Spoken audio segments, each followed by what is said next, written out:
Hello नमस्कार दोस्तों, स्वागत है आपका हमारे यूट्यूब चैनल खोलटा फॉर यू में।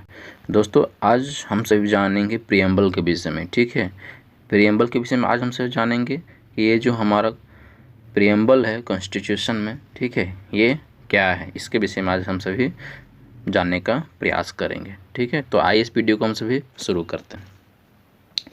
दोस्तों पहले यहाँ पर लिखा हुआ है, यह है भारत का संविधान है। ठीक है, ये भारत का संविधान, constitution of India, the constitution of India मतलब भारत का जो संविधान है।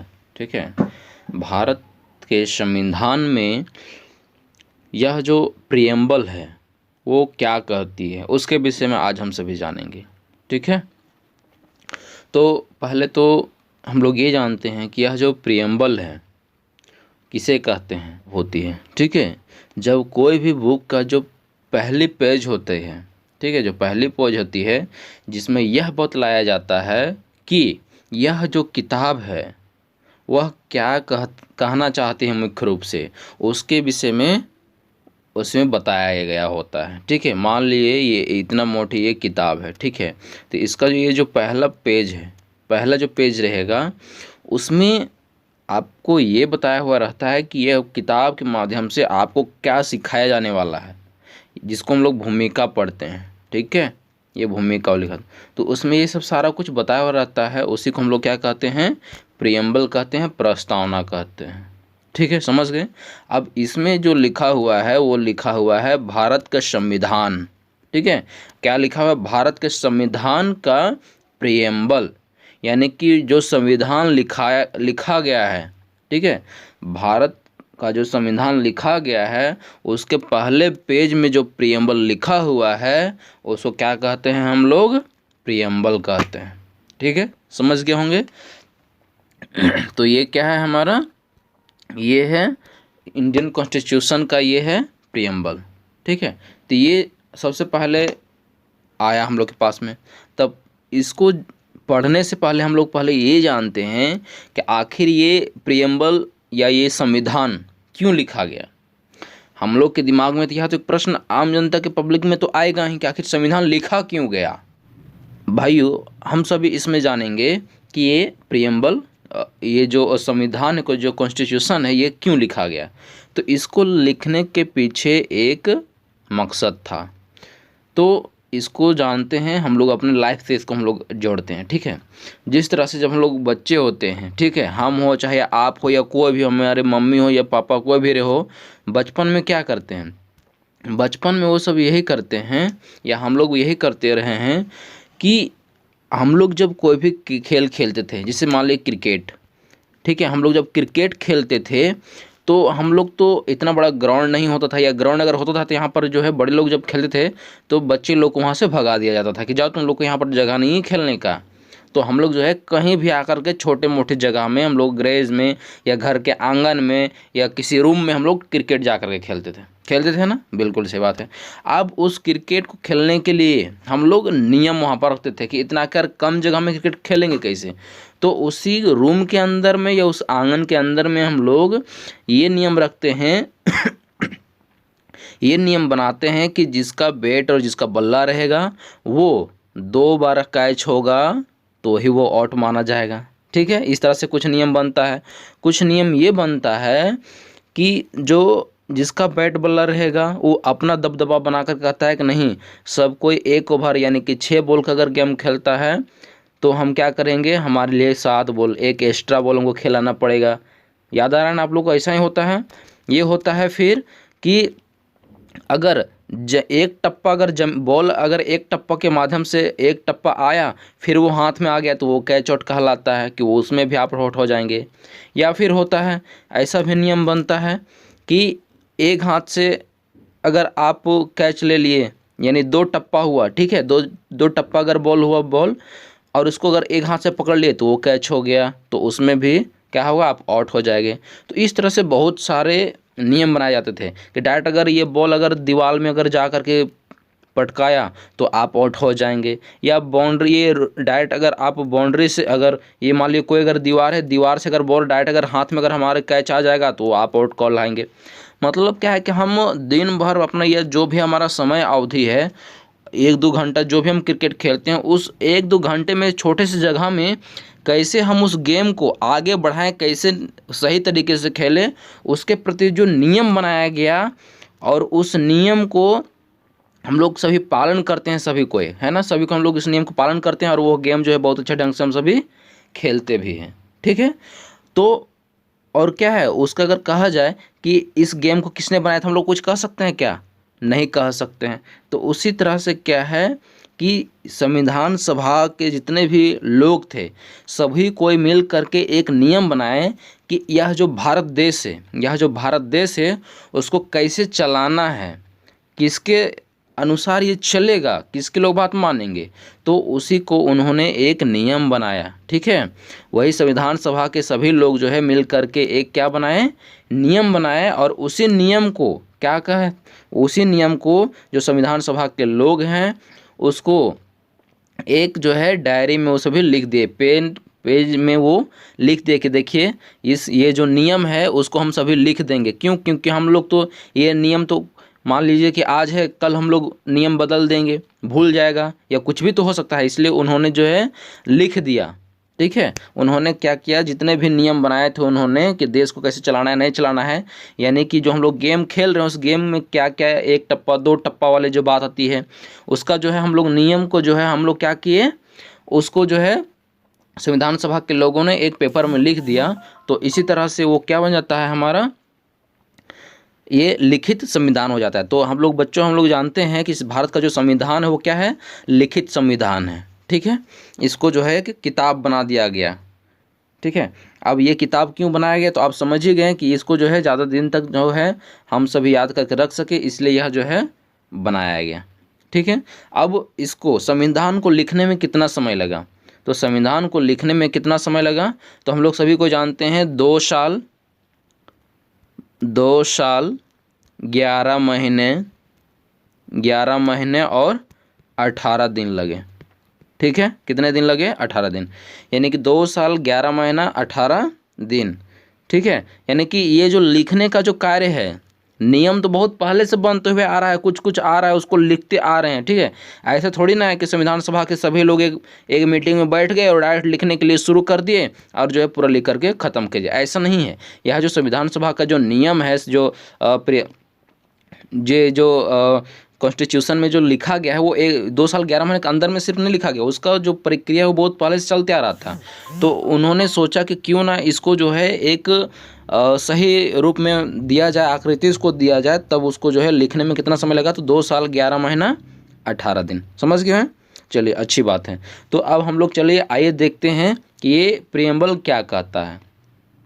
ठीक है, तो इसमें कहता है कि हम भारत के लोग, ठीक है, हम सभी क्या हैं, भारत के वासी हैं।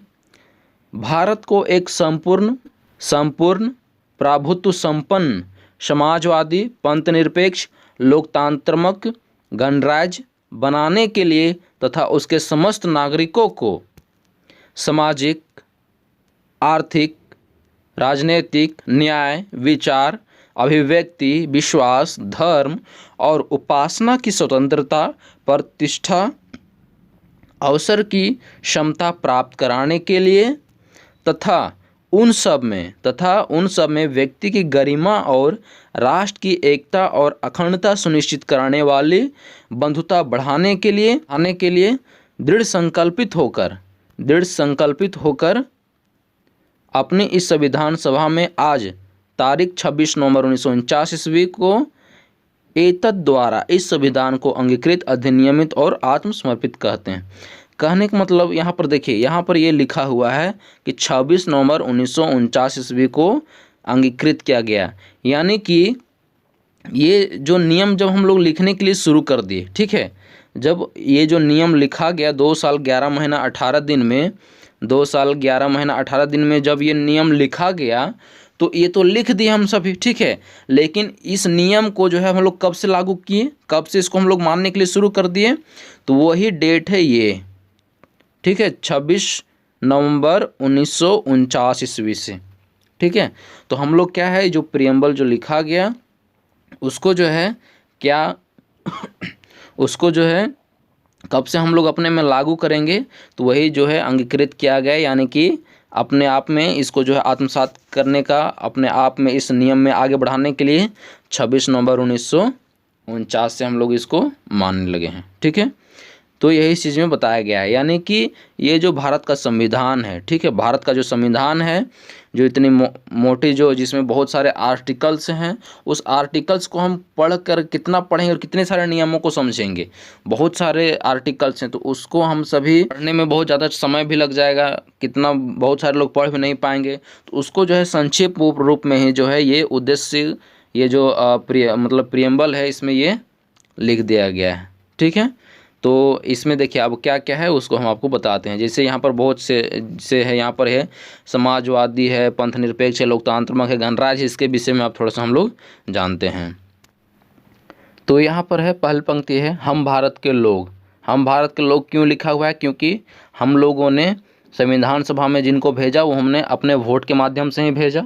ठीक है, अपना जब हम उनको वोट दिए तो वो आगे जो है चुनाव के माध्यम से गए, तो वो जो है संविधान मतलब सभा में जाकर के वो अपने राय को दिए कि नहीं देखिए हमारे जो पब्लिक है वो इस तरह से है। ठीक है, तो हम लोगों की तरफ से जो है सांसद जो है वहाँ पर जाकर के अपने मत को देते हैं। ठीक है, जब कोई भी नियम वगैरह, जब संविधान संशोधन वगैरह होती है तो उनसे वो आप चीज़ पूछा जाता है। ठीक है, कि क्या ये सही है या गलत है, तो अपने अनुसार से जिनको वो जो लगता है कि हमारे क्षेत्र के लिए या कैसा है नहीं है, उस अनुसार से वोट वगैरह ये सभी देते हैं। ठीक है, पहला है हम भारत के लोग। हम सभी क्या हैं? भारत के लोग हैं, हम सभी मेंबर है, सदस्य हैं। ठीक है, हम सभी भारत को एक संपूर्ण प्रभुत्व संपन्न, इसके कहने का मतलब है कि भारत जो है, भारत अपने आप में सर्वे सर्वा है। ठीक है, कहने का मतलब है कि भारत जो है किसी के नियम के आगे जो है, किसी भी अन्य देश के नियमों के वो जो है अंडर नहीं चलेगा। इसका एक अपना नियम है, इसका एक अपना चलाने का ढंग है। ठीक है, यही इस चीज़ में बतलाया गया कि भारत जो है अपने आप में ही सर्वे सर्वा है। ठीक है, तो ये हो गया संप्रभु का मतलब। उसके बाद फिर क्या है? समाजवादी। समाजवादी का कहने का मतलब क्या है? समाजवादी कहने का मतलब है यहाँ की जो सरकार है, यहाँ की जो सरकार है अगर वो कुछ भी करेगी तो यहाँ के नागरिकों को, मतलब कि भारत के नागरिकों को ध्यान में रखते हुए जो है वो कोई फैसला करेगी, ध्यान रख करके वो काम को आगे बढ़ाएगी। ये है समाजवादी। अब आगे है पंथ निरपेक्ष। पंथ निरपेक्ष का मतलब है सरकार, जो भी सरकार रहेगी, जो भी सरकार रहेगी, किसी का भी वो सरकार हो सकता है। ठीक है, तो जो भी सरकार रहेगा उसका कोई अपना धर्म नहीं होगा।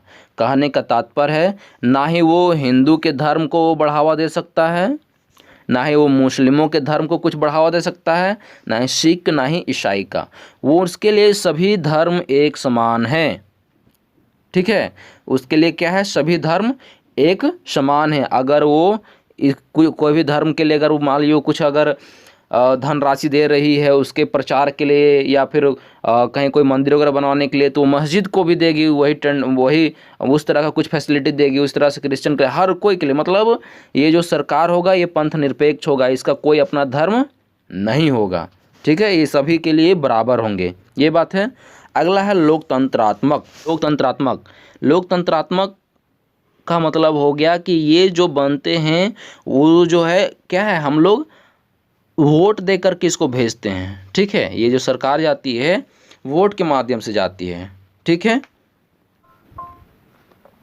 अगला है गणराज्य। गणराज्य का क्या मतलब है कि हम लोग जो है कहीं भी देश में आ जा सकते हैं स्वतंत्र रूप से। ठीक है, चाहे वह लोकसभा हो या राज्यसभा हो। हम लोग अगर मान लीजिए मीटिंग वगैरह कहीं भी होती है लोकसभा या राज्यसभा में, तो हम लोग जो है वहाँ का टिकट, हम लोग वहाँ का पास हम लोग लेकर के वहाँ पर क्या मीटिंग होती है इसके विषय में भी हम लोग जानकारी वहाँ पर बैठ करके जिस जो हम लोग वहाँ पर बैठ करके सुन सकते हैं। तो ये है गणराज्य। ठीक है, यहाँ तक कि हम लोग जो है राष्ट्रपति भवन, जो राष्ट्रपति भवन होता है उसमें भी हम लोग जा करके वहाँ पर क्या सुन सकते हैं। उसके लिए क्या है, हम सभी को वहाँ से पास लेना पड़ेगा, तभी हम लोग जा सकते हैं। इसके कुछ नियम वगैरह हैं।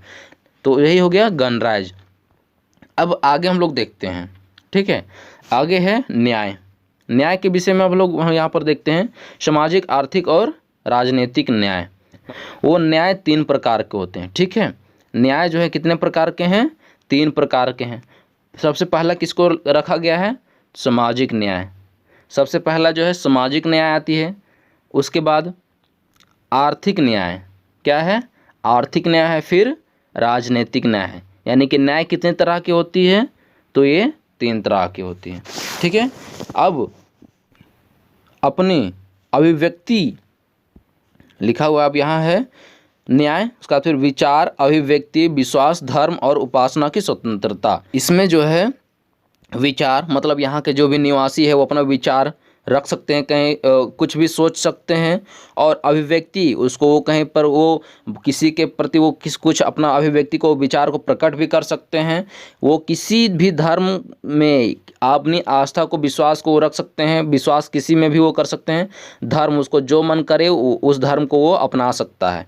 इस सब की जो है इनको पूरा। और उपासना की स्वतंत्रता मतलब इन सभी चीज़ों की इनको क्या है? इन सभी चीज़ों की इनकी स्वतंत्रता दिया गया है। वो स्वतंत्र रूप से विचार, अभिव्यक्ति, विश्वास, धर्म, उपासना की स्वतंत्रता इनको दिया गया है, सभी को एक समान रूप से, ठीक है। उसके बाद आता है प्रतिष्ठा और अवसर की क्षमता। प्रतिष्ठा कहने का मतलब है कि ऐसा नहीं है कि कोई गरीब व्यक्ति है और कोई धनी व्यक्ति है तो इनको जो है ज़्यादा इज्जत किया जाए धनी व्यक्ति को, और जो गरीब व्यक्ति है उसको इज्जत नहीं किया जाए, तो ऐसा नहीं है। तो प्रतिष्ठा जो है सरकार के नज़र में दोनों का एक समान रहेगा, ये है प्रतिष्ठा। अवसर, अवसर कहने का मतलब है कि जब कोई भी मान ली कुछ भी अगर होती है, ठीक है, सरकार की तरफ से अगर कोई भी अगर वैकेंसी निकलती है या कुछ भी निकलती है अगर उनके तरफ से, तो समान रूप से दोनों जो है उस पर भाग ले सकेंगे। ये होगी उसका अवसर में जो है भाग लेने का उनको भी ये अवसर मिलना चाहिए। ये हो गया अवसर की क्षमता मतलब समानता होनी चाहिए। तथा उन सब में व्यक्ति की गरिमा और राष्ट्रीय एवं अखंडता सुनिश्चित करने वाली बंधुता बढ़ाने के लिए। ये सभी हम क्यों कर रहे हैं? ये सभी जो है हम सभी को एक दूसरे को अवसर दे रहे हैं, प्रतिष्ठा क्यों दे रहे हैं? क्योंकि सब व्यक्ति की हम गरिमा इसलिए कर रहे हैं क्योंकि हम सभी राष्ट्र की एकता को बढ़ाना चाहते हैं। ये हम एक दूसरे धर्म के लोगों को इसलिए इज्जत कर रहे हैं, इसलिए अच्छे से व्यवहार कर रहे हैं ताकि हमारा जो राष्ट्र है वह उसका जो है एकता मजबूत हो, अखंडता सुनिश्चित रहे। अखंडता करने का मतलब है कि हम सभी जो है एक साथ में हमेशा मिलकर रहें। बंधुता बढ़ाने के लिए सभी हम कर रहे हैं। बंधुता मतलब होता है भाईचारा बढ़ाने के लिए हम सभी ये सभी पॉइंट को अपना रहे हैं, ठीक है। अब अपने इसी बात को जो है दृढ़ संकल्प होकर अपनी इस संविधान सभा में जहाँ जो है कब इसको लागू कर दिया गया ये सारे नियमों को लिख करके, तो ये हो गया 26 नवंबर 1949 ईस्वी को, ठीक है। तो संविधान दिवस कब बनाया जाता है? तो 26 नवंबर को बनाया जाता है, क्योंकि उसी दिन इसको जो है हम सभी अंगीकृत करते हैं और अपने आप को इसके प्रति समर्पित करते हैं कि जो हमारा संविधान कहेगा, कि जो हमारा ये कॉन्स्टिट्यूशन कहेगा उसके प्रति ही हम सभी आगे रहेंगे, ठीक है। तो ये था हम लोग का प्रियम्बल के विषय में कि ये जो संविधान है, संविधान क्या कहना चाहती है, ठीक है। संविधान मुख्य रूप से में क्या कहना चाहती है, क्या बताना चाहती है, उसको जो है आज हम सभी इस प्रियम्बल के माध्यम से जान गए, ठीक है। तो अब इससे आगे जो है हम लोग प्रमुख आर्टिकल्स को पढ़ेंगे, ठीक है। इसके बाद जो है हम लोग प्रमुख आर्टिकल्स को पढ़ेंगे कि प्रमुख आर्टिकल कौन कौन से हैं जो हमारे लिए उपयोगी हैं, ठीक है। तो आज जो है इस वीडियो को हम यहीं पर समाप्त करते हैं। संविधान के सारे नियम को हम पालन करना है और इसी के रास्ते हम सभी को आगे बढ़ना है, इसी में देश का कल्याण है।